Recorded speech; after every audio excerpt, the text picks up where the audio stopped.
Hello everyone, welcome to my channel Nidhi ma'am India 7। चलिए, मैं समाजशास्त्र का नेक्स्ट वीडियो लेके आई हूँ 11th क्लास का। जो बुक है हमारी समाज का बोध, ये हमारा फर्स्ट लेसन है। इसका ये सेकंड वीडियो है। फर्स्ट वीडियो इसके पहले मैं आपको अपलोड कर चुकी हूँ, तो वो देख लीजिएगा।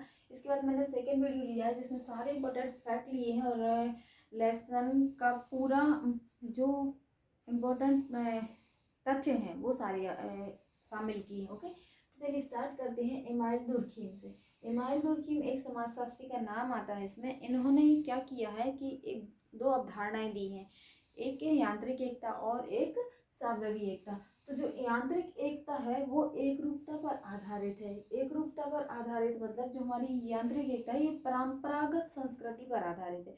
परंपरागत संस्कृति मतलब हमारी जो परंपरा से संस्कृति चली आई है, जैसे कृषि करना है या फिर पशुपालन है या फिर संस्कृति है कोई से, तो उसमें क्या है, हमें परंपरागत रूप से एक रूपता देखने को मिलती थी, है ना। जैसे बुक में लिखा है इसमें कि यांत्रिक एकता दुर्खीम के अनुसार परंपरागत संस्कृति में सरल श्रम विभाजन इसकी विशेषता है। चूंकि समाज के अधिकतर सदस्य एक जैसे कार्यों में लगे रहते हैं, अतः वे एक दूसरे के साथ सामान्यतः समान प्रकार के अनुभव तथा मान्यताओं से बंधे होते हैं। तो है ना, मतलब क्या है कि समान यांत्रिक एकता क्या है, एक रूपता पर आधारित है। परंपरागत संस्कृति है जिसमें सभी लोग जो होते थे, श्रम विभाजन जो कार्य था वो एक समान था, एक रूपता देखने को मिलती थी। तो ये क्या कहलाती है, हमारी यांत्रिक एकता। ओके, नेक्स्ट है हमारा सावयवी एकता। सावयवी एकता क्या है, श्रम विभाजन पर आधारित है। श्रम विभाजन पर आधारित इन द सेंस ये है कि श्रम हमारा जो आज आधुनिक युग है या अभी हम जिस युग में जी रहे हैं, तो हम लोग क्या कर रहे हैं, हम लोग एक दूसरे पर क्या है, आश्रित है। भाई कोई कृषि कर रहा है, कोई उद्योग धंधों में लिप्त है, तो कोई नौकरी कर रहा है ना। मतलब यहाँ पे समाज को क्या है, व्यक्तियों को क्या है, एक दूसरे की आवश्यकता है, एक दूसरे पर आश्रित है। ठीक है, तो ये क्या कहलाती है, हमारा सावयवी एकता, श्रम विभाजन पर आधारित। बुक में जो है इसमें लिखा है कि दुर्खीम के अनुसार एकता के अंतर्गत समाज व्यक्ति की आर्थिक निर्भरता तथा दूसरों के कार्यों की महत्ता से बंधा होता है। क्योंकि यहाँ श्रम विभाजन अत्यंत जटिल होता है, अतः लोग एक दूसरे पर अधिक से अधिक आश्रित होते हैं, क्योंकि प्रत्येक व्यक्ति को वह उत्पाद चाहिए जिसका उत्पादन दूसरे व्यक्ति करते हैं। आर्थिक बदलाव तथा अंतर निर्भरता के सहसंबंध इस प्रकार की स्थिति में सामाजिक एकमतता बनाने में मदद करते हैं। ओके, तो आपको इसमें बुक में भी यही बताया गया है कि जो हमारी सावयवी एकता है ये श्रम विभाजन पर आधारित है। मतलब हमें व्यक्तियों को क्या होता है, एक दूसरे पर आश्रित होते हैं। अगर कोई कोई दूसरे श्रम में विलुप्त है, कोई दूसरे में है ना, तो ये क्या है, श्रम विभाजन सावयवी एकता कहलाती है। ओके, नेक्स्ट आपका है इमाइल दुर्खीम परार्थवाद तथा एकता को मानव दुनिया का विशिष्ट लक्षण मानते हैं। क्वेश्चन आपका ऐसा आएगा कि परार्थवाद तथा एकता को मानव दुनिया का विशेष लक्षण किसने माना है, तो किसने माना है, इमाइल दुर्खीम ने। नेक्स्ट है आपका कार्ल मार्क्स। कार्ल मार्क्स चेतना पर बल देते हैं, सहयोग व संघर्ष, वर्ग, है ना, ये सारी अवधारणाएं, अलगाव की अवधारणाएं, ये सारी अवधारणाएं किसने दी हैं, हमारी कार्ल मार्क्स ने दी है। इन्होंने बोला है चेतना पर बल, है ना। चेतना पर बल मतलब कि जब चेतना पर बल होगा, व्यक्तियों की जैसे जैसे जैसे अपनी चेतना बढ़ेगी, तो वहाँ पे क्या होगा, वहाँ पे हमें समाज में स्तरीकरण और बदलाव देखने को मिलेगा। जो बदलाव होगा वो सहयोग या संघर्ष से ही होगा। समाज में हमारा स्तरीकरण जो होता है ना, वो किससे हमें दिखता है, समाज से, सहयोग से या संघर्ष से। ओके, तो जब सहयोग और संघर्ष की अवधारणा जो होती है वो किसके उपलक्ष्य में होती है, वर्गों के। जब वर्ग क्या होते हैं, एक दूसरे से टकराते हैं या एक दूसरे से एक उच्चता और निम्नता का भाव प्रदर्शित करते हैं, तो वहाँ पर संघर्ष और सहयोग होता है। और सहयोग और संघर्ष का ये क्या होता है, वर्ग चेतना पर बल देने की प्रक्रिया के कारण होता है। ओके, तो नेक्स्ट है आपका अलगाव।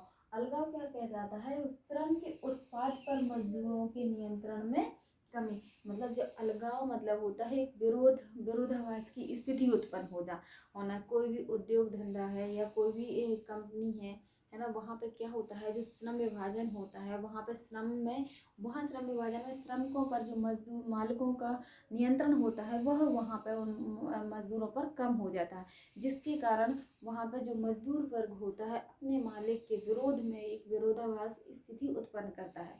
उस विरोधाभास स्थिति को ही हम क्या बोलते हैं, अलगाववाद, मतलब मजदूरों के नियंत्रण में कमी हो जाती है श्रम की। ओके, पूंजीवाद की मौलिक मान्यताएं। पूंजीवाद क्या होता है, पूंजीवाद होता है पूंजीपति लोग, मतलब जो लाभ अर्जन के लिए उद्योग धंधे या व्यापार करते हैं वो क्या कहलाता है, पूंजीवाद वर्ग कहलाता है। इनकी मौलिक मान्यताएं होती है जैसे व्यापार का विस्तार। इनका मुख्य उद्देश्य होता है लाभ अर्जन करना और अपने व्यापार का विस्तार करना। श्रम विभाजन मतलब उनके जो उद्योग धंधे हैं या फिर उनका जो भी व्यापार है उस व्यापार में श्रम का विभाजन होता है। हर क्षेत्र में अलग अलग, जैसे इंजीनियर होंगे, मजदूर वर्ग होंगे, गार्ड होंगे, है ना, तो अलग अलग वर्ग के लोग वहाँ पे आपको श्रम विभाजन देखने को मिलेगा। विशेषीकरण, उनका जो व्यापार करने का तरीका होता है उसमें आपको विशेषीकरण की नीति अपना को देखने को मिलेगी। बढ़ती उत्पादकता, उनका मुख्य उद्देश्य होता है कि जो भी वो उत्पादन कर रहे हैं उसमें बढ़ोतरी हो, है ना, अधिक से अधिक लाभ अर्जन कर सकें। नेक्स्ट है आपका संघर्ष की अवधारणा। हितों में टकराहट या संसाधनों में कमी।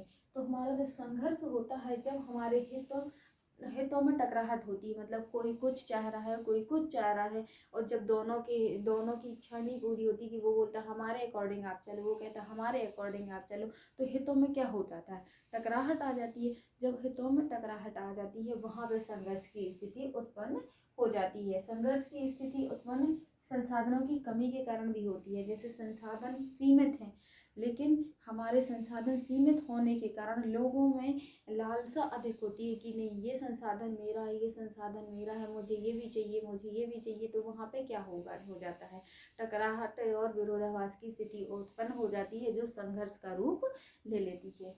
नेक्स्ट आपका है परहितवाद। मतलब बिना किसी लाभ के दूसरों के हित के लिए काम करना। परहितवाद का काम मुख्य तात्पर्य है कि हमें बिना किसी लाभ के, हमारा कोई लाभ नहीं है लेकिन फिर भी हम दूसरों की क्या कर रहे हैं, भलाई कर रहे हैं, उन पर उपकार कर रहे हैं, जैसे मैं कर रही हूँ। मेरा भी कोई स्वार्थ नहीं है, मैं सिर्फ चाह रही हूँ कि हमारे जो बच्चे हैं जो विद्यालय प्राइवेट से पढ़ रहे हैं या विद्यालय नहीं जा पा रहे हैं या फिर विद्यालय जा भी रहे हैं तो उन्हें समझ में नहीं आ रहा है, तो मेरा पूरा उद्देश्य यही है कि सिर्फ आपका जो विषय है उसको स्ट्रॉन्ग करना और आपको कभी कोई भी विषय में आपको दिक्कत ना आए। तो परहितवाद वही कहलाता है कि बिना किसी लाभ के दूसरों के हित के लिए काम करना। ओके, नेक्स्ट है आपका व्यक्तिवाद। व्यक्तियों की स्वार्थता को महत्व देता है। मतलब व्यक्तिवाद क्या होता है, इसमें समूह की या किसी अन्य पूंजीपति वर्ग की या किसी और समूह का अधिकार नहीं होता है। इसमें व्यक्तिवादिता होती है, मतलब एक पर्टिकुलर व्यक्ति जो होता है वह उस चीज का आधिपत्य होता है, महत्व रखता है। तो ये क्या कहलाता है, व्यक्तिवाद। अध्याय 1 समाज में सामाजिक संरचना, स्तरीकरण और सामाजिक प्रक्रिया आपका यहाँ पे खत्म होता है। फर्स्ट लेसन में इतने ही इम्पोर्टेंट पॉइंट है जिससे आपके आगे को फाइनल जो एग्ज़ाम होने वाला है उसमें क्वेश्चन बनेंगे। तो आई होप कि आप सबको ये वीडियो अच्छा लगा होगा, और अच्छा लगा है तो फिर लाइक कीजिए, सब्सक्राइब कर लीजिएगा और अपने फ्रेंड्स को और जहाँ भी जिनको आवश्यकता है वहाँ पर शेयर कर दीजिएगा। बहुत बहुत धन्यवाद, थैंक यू।